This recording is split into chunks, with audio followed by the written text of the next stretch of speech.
Hey you guys, it's Miss B. I'm going to read chapters 13 and 14 of Charlotte's Web. So let me remind you what happened last time. In 11 and 12, that's when Charlotte started to hatch her plan to save Wilbur. And she wrote some pig in the web, and it got a lot of attention for Wilbur. There were lots of neighbors and people from out of town coming to visit. Also, Mr. and Mrs. Zuckerman and Lurvy gave Wilbur special attention. So Charlotte's plan seemed to be working. They all really had a different change in how they saw Wilbur. They thought he was pretty amazing. And Charlotte thought of a new word, which was terrific, to put in her web. And she also told Templeton to bring back some magazine clippings with maybe some new words for next time. All right, so let's see what's going to happen. Chapter 13, good progress. Far into the night, while the other creatures slept, Charlotte worked on her web. First, she ripped out a few of the orb lines near the center. She left the radio lines alone as they were needed for support. As she worked, her 8 legs were a great help to her, and so were her teeth. She loved to weave, and she was an expert at it. When she was finished ripping things out, her web looked something like this. So she's got like a hollowed out space that she can write her letters. A spider can produce several kinds of thread. She uses a dry, tough thread for foundation lines, and she uses a sticky thread for snare lines, the ones that catch and hold the insects. Charlotte decided to use her dry thread for writing the new message. If I write the word terrific with sticky thread, she thought, every bug that comes along will get stuck in it and spoil the effect. Now let's see, the first letter is T. Charlotte climbed to a point at the top of the left-hand side. Swinging her spinnerets into position, she attached her thread and then dropped down.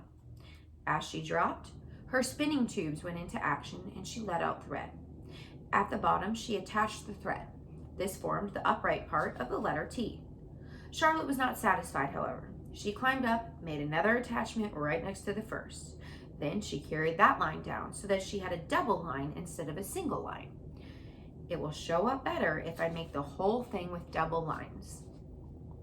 So she's really taking time to think about this, which means it's probably going to take her double the amount of time to do that, right? She climbed back up, moved over about an inch to the left, touched her spinnerets to the web, carried a line across the right, forming the top of the T. She repeated this, making it double.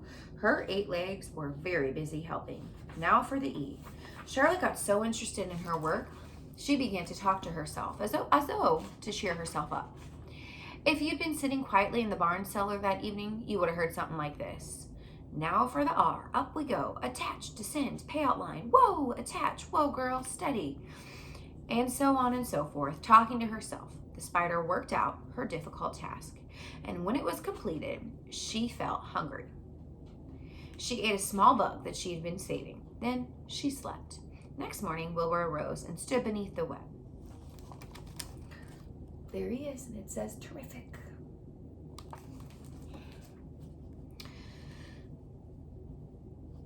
He breathed the morning into his lungs. Drops of dew catching the sun made the web stand out clearly. When Lurvy arrived with breakfast, there was the handsome pig, and over him, woven neatly in those block letters, was the word terrific. Another miracle. Lurvy rushed and called Mr. Zuckerman. Mr. Zuckerman rushed and called Mrs. Zuckerman. Mrs. Zuckerman ran to the phone and called the Arables. The Arables climbed into their truck and hurried over.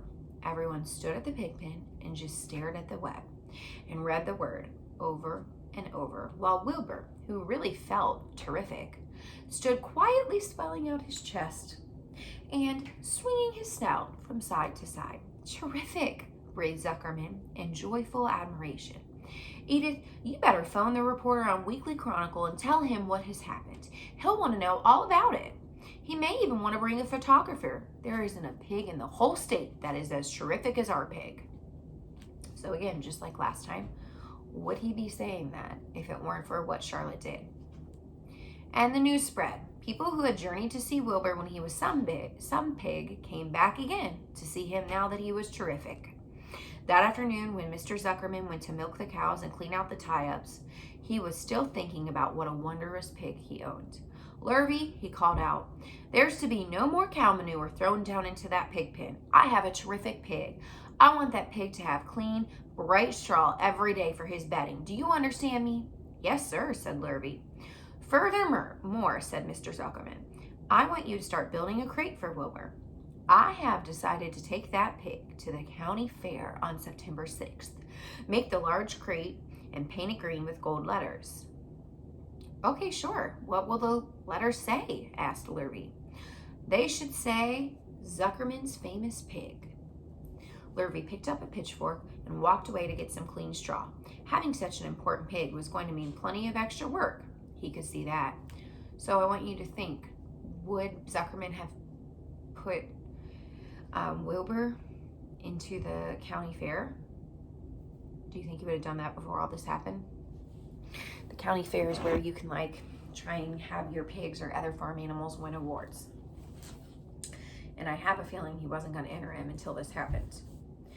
All right, below the apple orchard at the end of the path was the dump where Mr. Zuckerman threw all sorts of trash and stuff that nobody wanted anymore. Here, in a small clearing hidden by young raspberry bushes, was an astonishing pile of old bottles, empty tin cans, dirty rags, bits of metal, broken bottles, last month's magazines, old discarded dish mops. And Templeton knew the dump and he liked it. There were good hiding places there. Excellent cover for a rat. And there was usually a tin can with food still clinging to the inside. Templeton was down there now, rummaging around. When he returned to the barn, he carried in his mouth an advertisement that he had torn from a crumpled magazine. How's this? He asked, showing the ad to Charlotte. It says crunchy. I thought crunchy would be a good word to write in your web. And there he is with the advertisement that says crunchy. Just the wrong idea, said Charlotte. Couldn't be worse. We don't want Zuckerman to think about Wilbur being crunchy. He might start thinking about crisp, crunchy bacon and tasty ham. That would put ideas in his head. We must advertise Wilbur's noble qualities. That means honorable, good qualities. Not his tastiness. Go get another word, please, Templeton. The rat looked disgusted, but he snuck away to the dump and was back in a while with a strip of cotton cloth. How's this? He asked. It's a label off an old shirt. Charlotte examined the label and it said, pre-shrunk. I'm sorry, Templeton, but pre-shrunk is out of the question. We want Zuckerman to think that Wilbur is finely filled out, not shrunk up. I'll have to ask you to try one more time. What do you think I am, a messenger boy? I'm not spending all my time chasing down the dump after advertising material, grumbled the rat. Just once more. Please, please, please, said Charlotte. I'll tell you what I'll do, said Templeton. I know where there's a package of soap flakes in the woodshed. It has writing on it. I'll bring you a piece of the package. So he climbed the rope that hung on the wall and disappeared through a hole in the ceiling. When he came back, he had a strip of blue and white cardboard in his teeth. There, he said triumphantly. How's that? Charlotte read the words, with new radiant action. What does it mean? Asked Charlotte, who had never used soap flakes in her life. Well, how should I know? Said Templeton. You asked for words and I brought them. I suppose the next thing you want me to fetch is a dictionary. Together they studied the soap ad. New radiant action. Said Charlotte slowly. Wilbur, she called. Wilbur, who was asleep in the straw, jumped up. Run around, commanded Charlotte. I want to see you in action to see if you're radiant. Wilbur raced to the end of his yard. Now back again, faster. Wilbur galloped. His skin shone. His tail had a fine tight curl in it. Jump in the air. Wilbur jumped as high as he could. Keep your knees straight and touch the ground with your ears, said Charlotte. Here he is doing all the flips and twists that Charlotte wants him to do. Wilbur obeyed. Do a backflip with a half twist in it, said Charlotte. Wilbur went over backwards, writhing and twisting as he went. Okay, Wilbur, said Charlotte. You can go back to sleep. Okay, Templeton, the soap ad will do, I guess. I'm not sure Wilbur's action is exactly radiant, but it's interesting. So let's talk about what radiant is. I want you to make a guess right now, okay?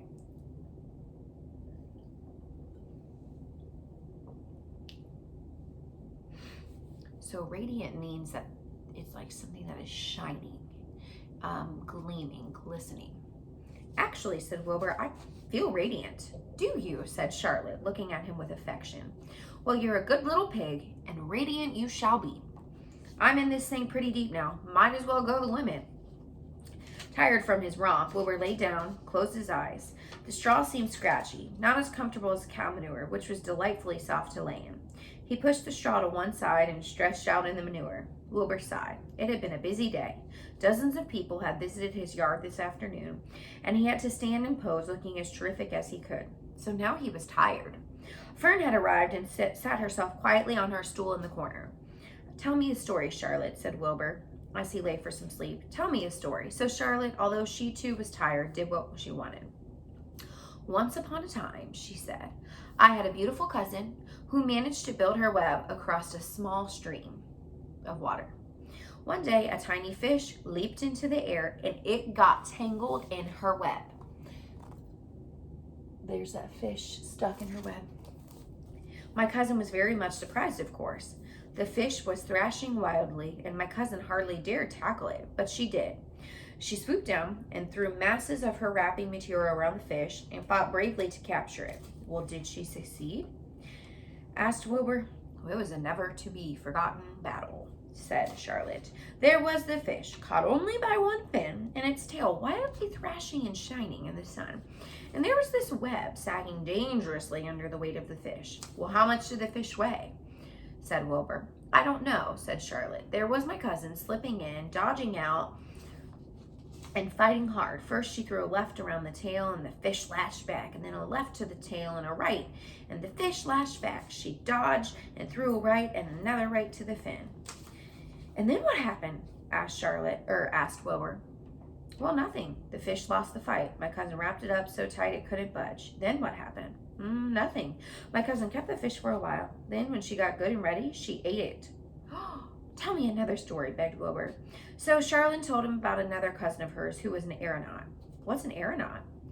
"A balloonist," said Charlotte. "My cousin used to stand on her head and let out enough thread to form a balloon. Then she would go and be lifted into the air and carried upward on the warm wind." "Is that true? Or are you just making that up?" said Wilbur. "Oh, it's true," replied Charlotte. "I have some very remarkable cousins. And now, Wilbur, it's time that you go to sleep." "Can you sing me something?" begged Wilbur, closing his eyes. So Charlotte sang him a lullaby, while crickets chirped in the grass and the barn grew dark. This was the song that she sang. "Sleep, sleep, my love, my only, deep, deep in the dark. Be not afraid, be not lonely. This is the hour when frogs and thrushes praise the world from the woods and the rushes. Rest from care, my one and only, deep in the dark." But Wilbur was already asleep, and when the song ended, Fern got up and went home. All right, we are going to move on to chapter, is this 14? 14 or 15? This is in Roman numerals, and I don't remember. Let's see here.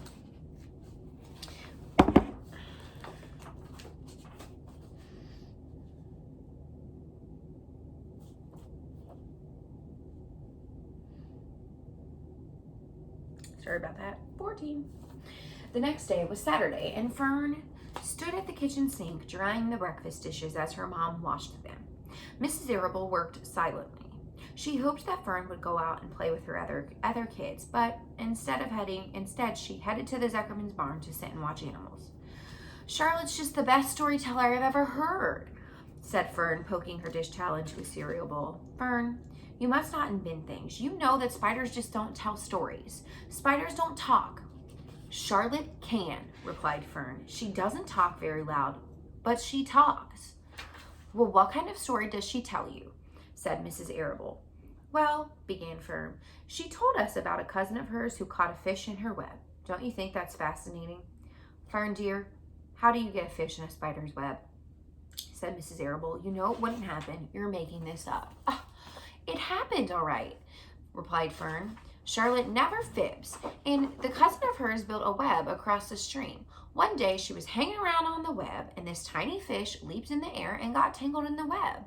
The fish was caught by one fin, Mom. Its tail was wildly thrashing and shining in the sun. Couldn't you just see the web sagging dangerously under the weight of the fish? Charlotte's cousin kept slipping in and dodging out and was beaten over the head by this fish." "Fern," snapped her mom, "stop it. Stop inventing these wild tales." "I'm not admitting them, Mom," said Fern. "I'm telling you the facts." "Well, then what finally happened?" asked her mom, whose curiosity began to get the better of her. Charlotte's cousin won. She wrapped the fish up and ate him when she got good and ready. Spiders have to eat the same as the rest of us.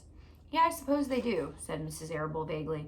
Charlotte has another cousin that's a balloonist. She stands on her head, lets out a lot of line, and is carried aloft on the wind. Mom, wouldn't you simply love to do that? Well, yeah, I guess I would, come to think of it, said Mrs. Arable. But Fern, sweetie, I wish that you would play outside today instead of going to Uncle Homer's barn. Find some of your playmates and please do something nice outdoors. You're spending too much time in the barn, and it isn't good for you to be alone so much. Alone, said Fern. Alone? Mom, my best friends are in the barn cellar. It is a very special place, and I'm not at all lonely. Fern disappeared after a while, walking down the road toward the Zuckermans. Her mom dusted the sitting room. As she worked, she kept thinking about Fern. It just did not seem natural for a little girl to be so interested in animals. Finally, Mrs. Arable made up her mind that she would pay a call to old Dr. Dorian and ask for his advice. So she got in the car and drove to his office in the village. Dr. Dorian had a thick beard. He was glad to see Mrs. Arable, and he gave her a comfortable chair. It's about Fern, she explained. Fern spends way too much time in the Zuckerman's barn. It does not seem normal. She sits on a milk stool in the corner of the barn cellar near the pig pen and just watches animals hour after hour. She just sits and listens. So Dr. Dorian leaned back, closed his eyes. How enchanting, he said. It must be real nice and quiet down there. Homer has some sheep, doesn't he? Yes, said Mrs. Arable. And here they both are talking to each other. But it all, let's see. Sorry about that, I lost my place. It all started with that pig that we let Fern raise on the bottle. She calls him Wilbur. Homer bought the pig, and then ever since it left our place, Fern has been going to her uncle's to be near it. Well, I've been hearing things about that pig, said Dr. Dorian, opening his eyes. They say he's quite a pig. Have you heard about the words that appeared in the spider's web? Asked Mrs. Arable nervously. Yes, said the doctor. Well, do you understand it? Asked Mrs. Arable. Understand what? Do you understand how there could be any writing in a spider's web? Well, no, said Dr. Dorian. I don't understand it. But for that matter, I don't understand how a spider learned to spin a web in the first place. When the words appeared, everyone said they were a miracle, but nobody pointed out that a web itself is a miracle. What's so miraculous about a spider's web? Said Mrs. Arable. I don't see why you say a web is a miracle. It's just a web. Well, have you ever tried to spin one? Said Dr. Dorian. Mrs. Arable shifted uneasily in her chair. Uneasily means like uncomfortably, awkwardly.